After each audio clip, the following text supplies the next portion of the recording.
Welcome to another episode of the Modern Hotelier. This episode, we're looking back at what happened in the month of July in another episode of Hospitality Hot Topics. Today, we are going to be joined by Ryan Rivett, the president and CEO of My Place Hotels. Thanks for joining us, Ryan. How you doing today? Happy to be here, Steve. I've had a great morning so far, and I'm looking forward to carrying it on with a good conversation with you guys. Good, good. And yeah, we're excited to share what happened this month and get your perspective, especially, as the CEO of My Place Hotels, seeing what you're seeing in the industry. The first topic I want to dive into, we had a big win for those people who are holding out on getting TSA pre-check. The TSA officially ended its nearly 2-decade-old policy requiring travelers to remove their shoes at airport security, noting that there's been an advancement in technology that we no longer need to remove our shoes. Ryan, what are your thoughts on this? Big win, correct? Are you a TSA or have you been holding out? It's kind of amazing. I am TSA, and it's kind of amazing that it's taken 2 decades or more to advance technology to the point where you don't have to take off your shoes.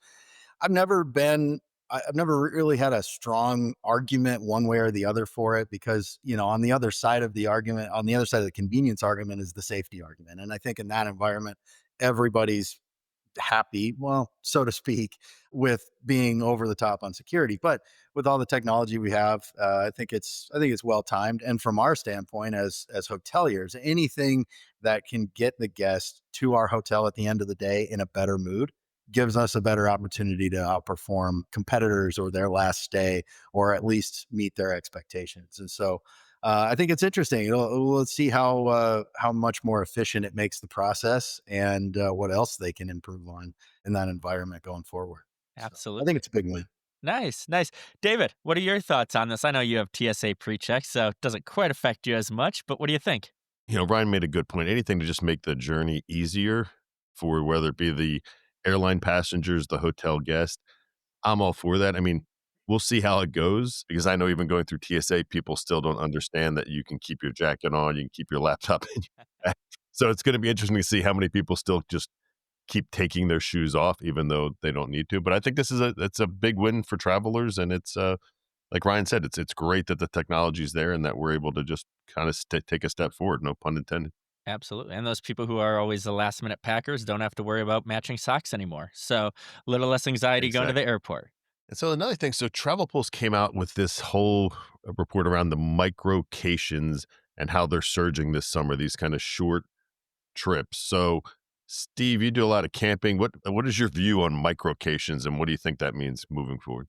I mean, I love this and I'm a fan. I do not a lot, but I enjoy these smaller vacations where it is, 1, 2, 3 nights away. I saw the average trip was around 4 nights, which I tend to do a little shorter, nice little weekend getaways to recharge. So, yeah, 34% of Americans are planning their first vacation of the year and it's 2 nights or less.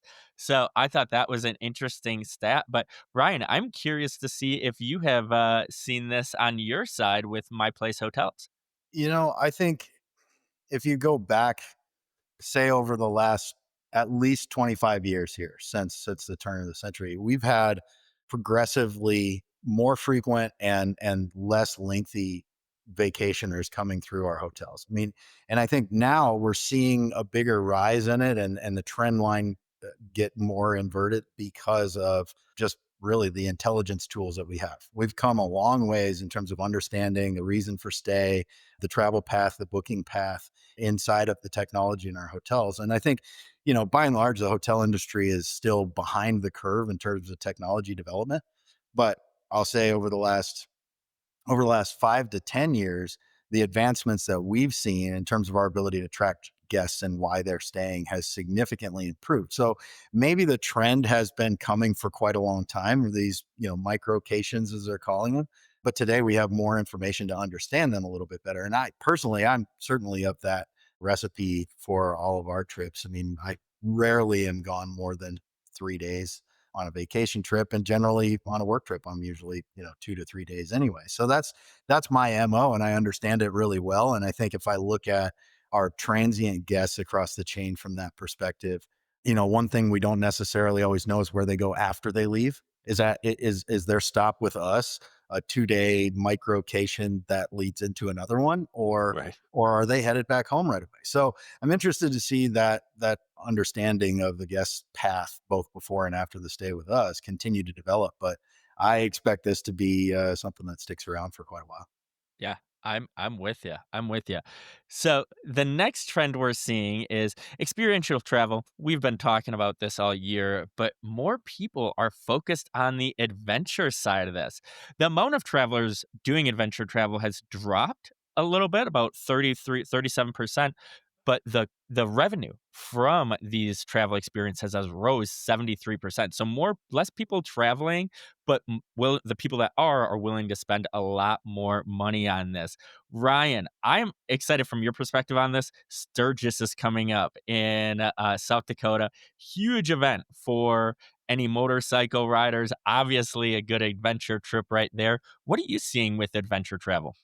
Yeah, Sturgis is maybe the penultimate adventure travel type deal. You take a community of 10,000 people and it swells to 800,000 for 10 days once a year. It's wild. I've spent a lot of time out there during the Sturgis bike rally, and have experienced it in a lot of different perspectives too. But I think seeing adventure travel spike as much as it did in 2020 and into 21, where people were trying to get out of the metros and the populated hubs and get to places where they could still have a vacation but not be in a dense population, not necessarily have to go through the airport. I mean, we saw over the road travel increase significantly during that period of time. And one thing that I'm pretty aware of in terms of the locations that we have as well, a lot of the adventure travel destinations, say the national parks and state parks and things like that, while they're really heavily seasonal, they're also generally substantially higher in rate than during their seasons than their typical markets. And so it makes sense that revenue has increased substantially in spite of the fact that we've seen that adventure travel, those destinations level off a little bit. But we're continuing in 25 to see places like Moab, Utah, for example, or here in the Black Hills over the summertime between Sturgis and all the other attractions that are there. Those two, just to name a couple, have really been strong, and for all the same reason. It's family travelers, it's groups of adult couples getting together, going and then having a good time, or the guy trips or the ladies trips or for hiking, whatever it is. There's a lot of it happening, and so while the stat says that that's dropped off a bit, I don't know. I think we'll see consistency in that going Right. forward, just because there are probably a lot of people that didn't value those types of destinations as much until they experienced it during the pandemic period, and now have said, "Hey, this is the thing for me. I'm going to keep going." I agree with you 100%. Those people that have done it are 100% more likely to do it again. I mean, you mentioned Moab. I've been there and I went one time and I'm addicted. Like, I can't wait to go back. It's an incredible space. So, David, what about you? Any adventure travel coming up on your end? I don't have any adventure travel, but I think part of it is not just getting away from cities, but just getting away from your devices. The one thing I've noticed is just that, you guys know this, everybody knows it who's listening or watching. Your phone is with you, and that urge, just that idea of like having your significant other or your kids put their devices down has become so challenging. So I think, when you're doing adventure travel, you can't be on Instagram. I mean, maybe you're going to take a couple pictures of what you're doing, but so I think it's getting away from just not only the noise, physical noise, but the noise of that device that's in your hand or the internet in general. So It's so hard to commit to, though. I mean, I know. it's daunting when you're preparing for a trip where you're going to be out of service for a little while, and once you get there, it's the most refreshing thing in the world. It's fantastic. So after you take your adventure travel, you're gonna need to get some really good sleep. So there's this whole movement around kind of the luxury sleep experience. Equinox Hotels has a 2-night package. So as we look at more and more creative ways to get people into hotels, it'd be great to see what you think, Steve, of this kind of a little bit of a trend now of people just trying to get away to sleep. This is my type of trend. I absolutely love it. Whenever I travel, I never sleep well at hotels for some reason. Some might sleep better than others, but for if I'm gonna be traveling, I would love to have a great night of sleep. They have AM, PM routines, all things to really maximize your sleep, and they track it, how well you're doing, and give you advice on how to best optimize your sleep and recovery. So I'm all about it. I would love to try this out. The 80 hours about 1,700 a night, so a little pricier than I would like, but I mean, where the luxury section is going, I think sleep is going to be a big part of that, along with that wellness section as well. Ryan, what are you thinking? Are we adding any luxury sleep packages for my place coming up? I think the context of Equinox and programming like that is maybe a little challenging for us to work into ours, and it's not something I'm totally familiar with. To be honest, this is a new concept that you got to kind of get your arms wrapped around. But as I read into it a little bit and trying to understand the purpose, obviously there's a bit of a benefit there in terms of health and wellness that they're really focusing on. But to some degree, it sort of fits into that adventure travel bubble, right? That experience travel where you've got people going to places to stay in unique hotels, ice hotels, and lots of different things like that, treehouse hotels and stuff like that. I stayed at a place in Hawaii one time. This has been probably 10, 12 years ago now, where the hotel rooms were all individual units and they were all yurts, like tents. And that was kind of an interesting experience. It was one of those things where somebody said, "Hey, we got to try this out," and it wouldn't have been my first option. And I thought it was pretty cool. So I think those experiences are important. How scalable they are, how widespread they become. I think things like that end up becoming front runners for subsequent development that can work itself into our hotels, right? On a more scalable basis. So we start looking at some of the technology factors that they've implemented in their program and how we can scale those in a meaningful way inside of our individual, more typical hotel. So where your $130 a night room has some of the same elements that those $1,700 a night rooms have, is why we should all be paying attention to that, right? From an operator, from a developer's perspective. So I'm curious. I'm going to pay attention to it. Don't know if it's in my travel plans anytime soon, but might look for an opportunity. We'll see. There you go. There you go. So, a new type of resort is being opened. Not a new type, but kind of a new branded style. Sports Illustrated announced another property they are opening. They are opening Nashville now in 2026, along with a planned resort they have in Tuscaloosa, Alabama. They're focused on the Sports Illustrated storytelling, hospitality really tailored toward the sports fan, showcasing fitness, dining, entertainment, and destination experiences. I'm excited about this. I feel like it kind of has the ESPN zone kind of feel with the hotel. Ryan, what are your thoughts on this? You going to be checking out a Sports Illustrated resort anytime soon? Probably not. I don't have enough time to keep up with sports, and I'm certainly not the Sports Illustrated guy on a daily basis. I think it's pretty cool though that the markets that they're going into and the folks they have on that. Like Nashville is such a dynamic market. It's continued to grow in its offerings from country music central now to having so much more in terms of high end shopping experiences, luxury hotels, and things like that. So Nashville is has been hot for quite a while, and adding this new option is going to be great. I know plenty of the people that I go to Nashville with. A lot of the time that we're there is spent looking for a TV to see what's going on, and so I'm guessing I'll find myself in the Sports Illustrated resort at some point in the future, just by way of the friends that I keep and the priorities they have. But Right. pretty cool idea. And I think again it goes back to the experiences that we can create. We need to continue to grow our the hospitality industry with balance, and that doesn't just mean continuing to create the same product over and over again. Yeah, we need a lot of typical roadside hotels or urban suburban properties to satisfy the demand that's out there, especially as we hopefully in the next few years begin to see our international travel start growing again. But yeah, I'm all for it. I think it's great to have unique options entering the space, and again, no differently than the Equinox concept. I think it expands our purview into what hotels can be and helps us develop things that are scalable inside of larger larger growth models and more prototypical development. So I'll be paying attention to that one too. I think it's pretty good. Awesome. David, what about you? You gonna check it out? Well, they better have a good bar. That's for sure because, if you're gonna put Sports Illustrated on a resort or a hotel, obviously that component is gonna be really interesting to see what they do that maybe is a little bit unique compared to just kinda every other sports bar.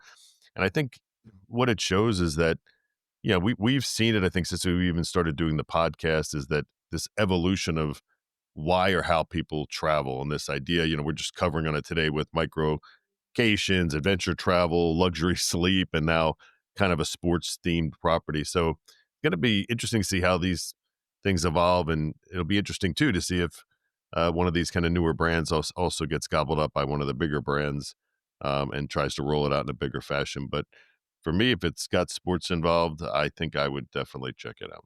Well, Ryan, let us know what is new with My Place Hotels. Well, it's been kind of a roller coaster ride in our, you know, say geopolitical and economic landscape the last couple of years. And so I think our developers and operators are continuing to adapt to that. And 24 and 25 have been great years for us in terms of continued unit growth. We had some hurdles in 21, 2, and 3 that I think we're beyond now. And so it's been an exciting period from the standpoint of the real estate development and how that's changed. I think several years ago we had more individual one property at a time type developers. Today continuing to see growth in our programmatic and institutional based development groups, and so those guys are really moving at a much quicker pace. I think whether it's capitalization is easier or the challenges that come along with development today as compared to what they were just make it a little bit more prohibitive to a lesser organized or substantial development group. Hopefully we see that come back around again as things begin to stabilize over the next few years. But I think from the development side, we're looking at like double digit growth in 2025 in terms of units, which has been fantastic to be able to look forward to. It's been hard to project the last few years. And so just, and the additional stability is great. And, like we were talking earlier in terms of our ability to understand, our guests, their reasons for stay, their patterns, their preferences and things. Our Stay Rewarded loyalty program has been a huge part of that. We launched it in 2019.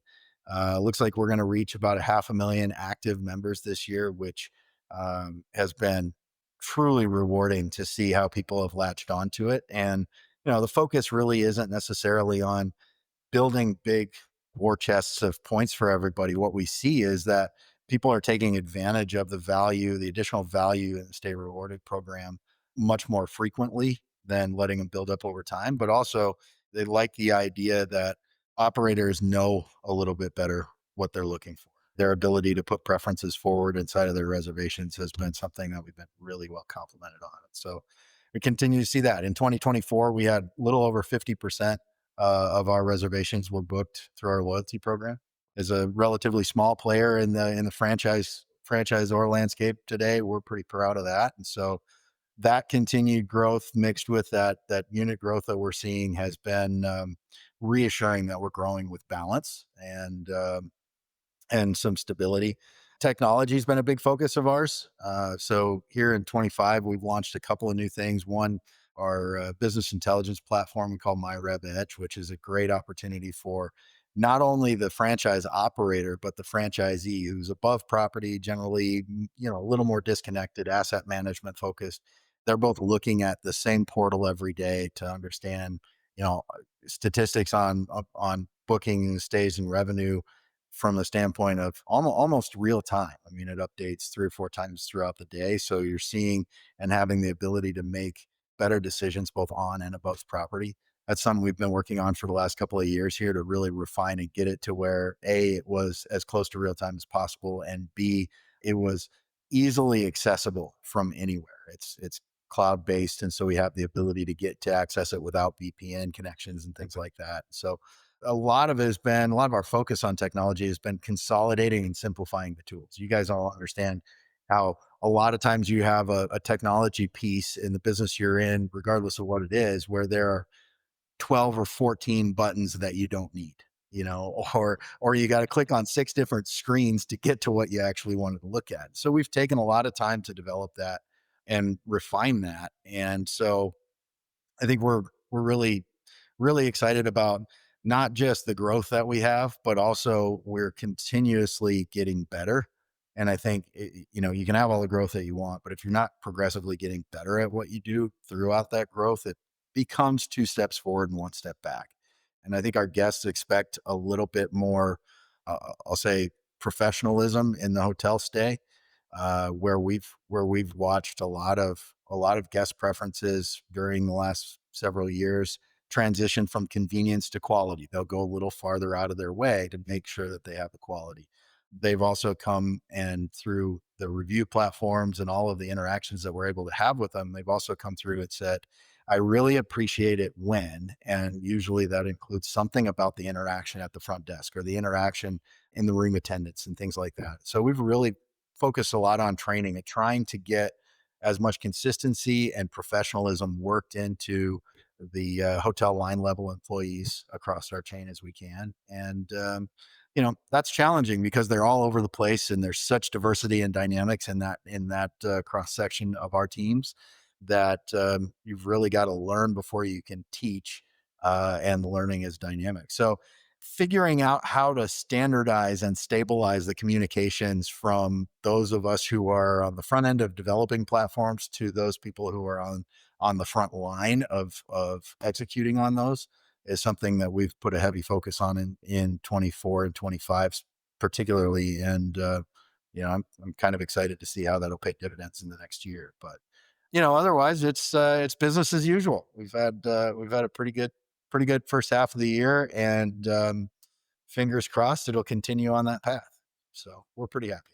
So let people know, Ryan, how they can get in touch with you or how they can find out more about My Place Hotels.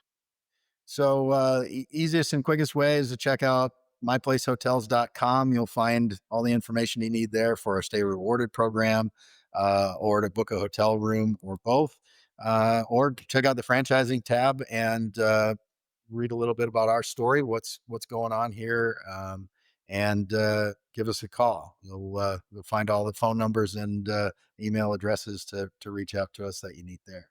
Social media, again, everybody's got that, but Twitter, Instagram, Facebook, LinkedIn, just search My Place, you'll find us. That's great. So that does it for another episode of The Modern Hotelier, the most engaged podcast in hospitality. This has been a hospitality hot topics episode. Whether you're watching or listening, we appreciate you and hope to be with you again soon. Thank you, Ryan. Appreciate it. Glad to be here. Thanks for having me. You made it to the end of The Modern Hotelier. Thanks for watching or listening. The Modern Hotelier is produced by Modern Hotelier Media. Make sure to like and subscribe if you're listening on YouTube, or subscribe wherever you get your podcasts. If you know a good guest, sponsor, or have media needs, feel free to reach out to us at hello@themodernhotelier.com. Thanks and have a great day.